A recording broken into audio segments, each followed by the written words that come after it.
The Tao of Self-Confidence, episode 483. Welcome to the Tao of Self-Confidence, where I share stories of amazing women who have discovered their inner journey to self-confidence. Visit our website at thetaoofselfconfidence.com. Your inner journey to self-confidence awaits. Well, hello, friend. Welcome to the Tao of Self-Confidence, where I share stories of amazing women who have discovered their inner journey to self-confidence. I'm your host today, Sheena Yap-Chan, and today I have a phenomenal lady on the show today. She's a social media marketer, and I'm just really excited to have her on and share her story with us today. So without further ado, I'm going to introduce you to Minali Liyanage. Minali, how are you today? Maybe you can fill in a little bit more about yourself to our listeners.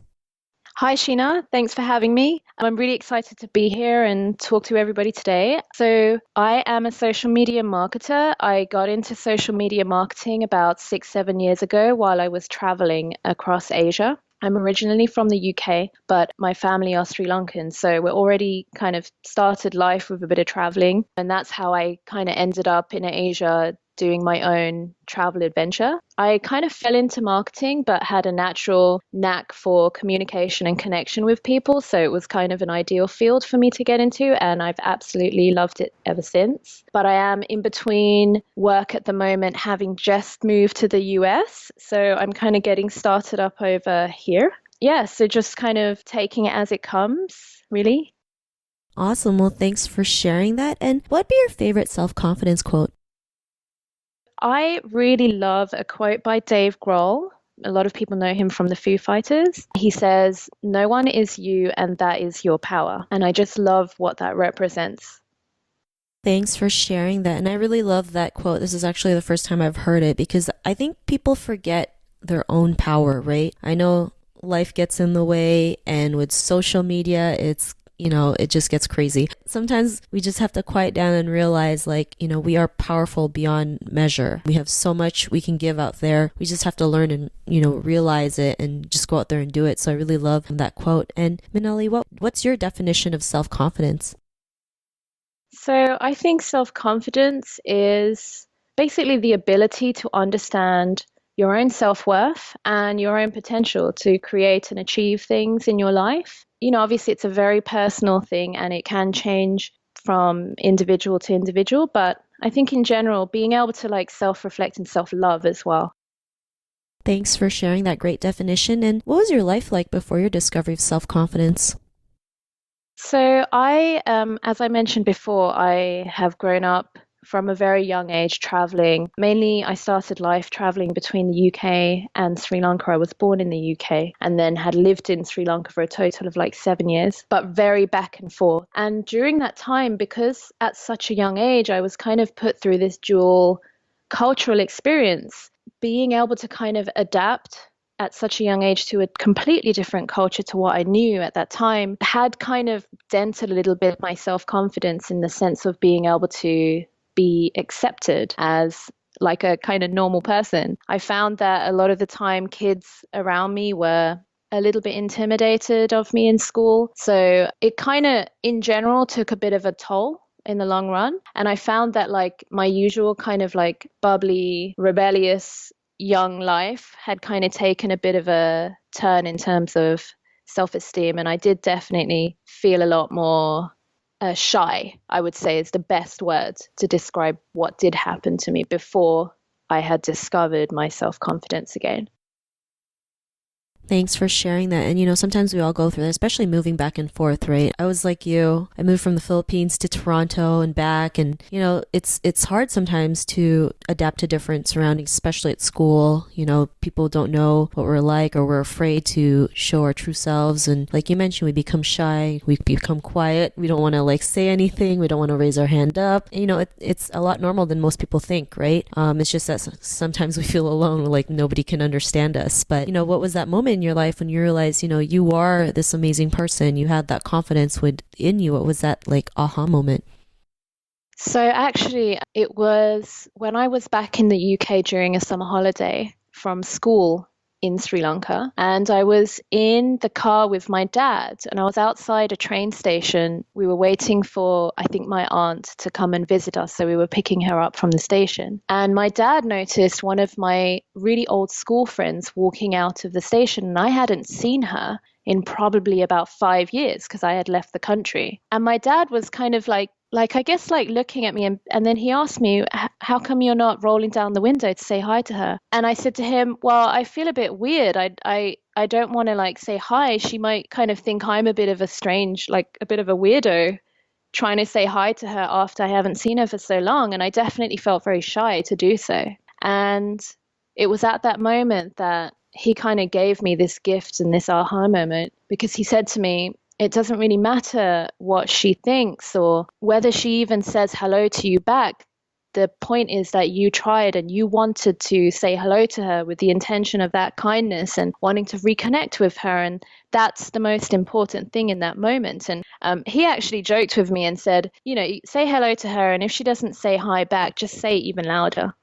And if she doesn't respond, that's not, that's her loss kind of thing. So I don't know what happened in that moment, but something just jolted in me, and I jumped out of the car and I called her name and I said hi, and she actually turned around and she came over to me and she hugged me and she was really happy to see me, and she said that she hadn't recognized me because we hadn't seen each other for so long. And I think it was such a special moment for me to understand that a lot of this kind of self-doubt that I had was mainly in my head. I had kind of grown into this almost like shy kind of personality that I could break out of if I just pushed myself to try. So I'd say that was my aha moment when I was probably about 12 or 13 years old. Thanks for sharing that. And, that's a great story. And I like how you mentioned, you can break out of, whatever you're feeling, right? And I think people forget that, right? Some of us, we get stuck in our own crap, right? It's easy. I'm guilty of it, I mean, we're all guilty of it. And, we think that we can't change, things can't change, our life is always like this, nothing better comes along. But like you mentioned, we have to push ourselves out there, because if we want something better, it has to start with us. And, that was great that your dad encouraged you, right? If she doesn't say hi, then they're not your people, right? And yeah, we've all gone through it. It's like, oh, should I say hi? Shouldn't I say hi? What if she looks at me funny? Like, who cares, right? Half the time people aren't even thinking about you, right? And, the result is actually a lot more pleasant than you think, right? I've seen people said hi to people who haven't seen in like 10, 20 years. And it's like, nothing's changed. Like, it's still like we left off on a good note. And I think people just forget that. And yeah, there's some bad apples, but it's not a big deal, right? We just have to learn to let it go. And the more we can practice doing that, the more, we can just keep moving. And,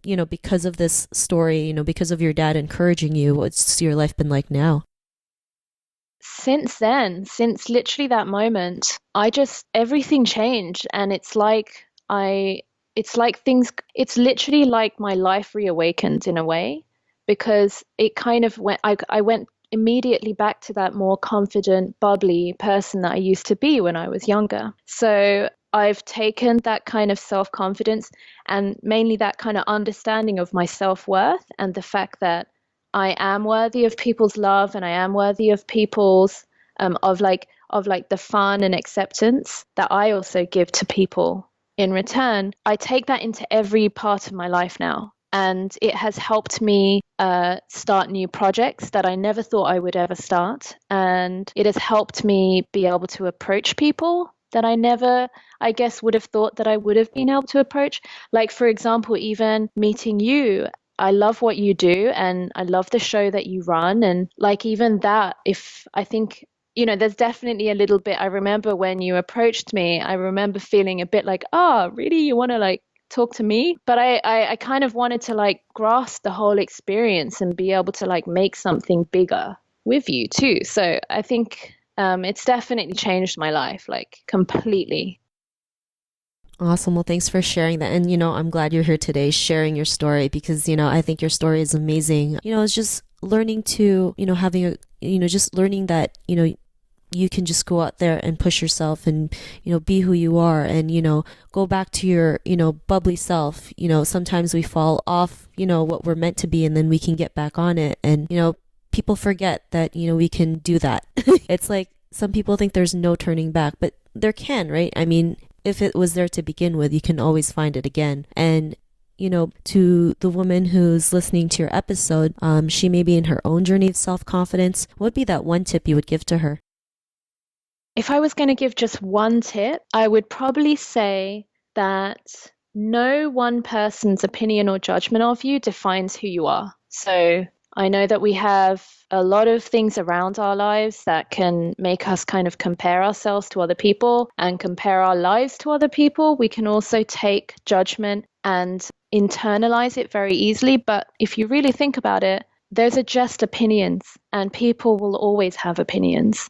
And they may always have judgments, sadly, but that doesn't mean you ever have to live up to those judgments or opinions. You define who you are because you are totally in control of your own mind and your actions. I'd say that would probably be the main piece of advice that I would give other women around me who are in their own journey of self-discovery and self-confidence. Thanks for sharing that great tip. And, it's so true. I know sometimes we think that we're defined by one person, right? Not knowing opinions or just, perceptions, right? And it's not the truth. You can change who you are in an instant if you wanted to. And, I like that you mentioned, it's a great reminder that we don't have to listen to them. We can listen to it, and it's up to us if we believe in it or, let it go. So thanks again for sharing that. And Minali, if our listeners wanted to get to know a little bit more about you and what you do, is there any links or social media profiles we can connect with? Yeah, so I am a social media marketer, and I'm kind of currently, as I said, in between jobs and just in between kind of life because I've just moved. But I do have a portfolio site that anybody can come to visit if they would like any help with their own social media or even just some friendly advice. I love to connect with people. So I have a site. It's do you want me to read the site out now? Yeah, it's www.minalismportfolio.com, and that's spelled MINALISM portfolio.com. Yeah, I would love to meet people.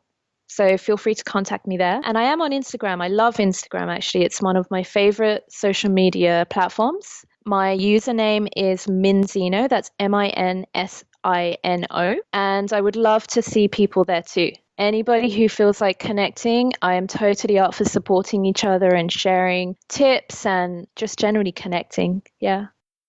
Thanks for sharing that. And to our listeners, if you want to connect with Minali, you can also head on over to the taoofselfconfidence.com and search for Minali's name. Her show notes will pop up along with everything else that we talked about. And I just want to thank Minali for taking the time to share her story and tips with us on self-confidence. So thank you so much. Thank you, Sheena. Not a problem. It was an honor having you on the show. And to our listeners, be on the lookout for another new episode of another amazing woman's journey to self-confidence. And we'll talk to you soon. Bye for now. Bye. Thank you for tuning in to another amazing episode of The Tao of Self-Confidence. Get your free audiobook by visiting our website at thetaoofselfconfidence.com. Your inner journey to self-confidence awaits.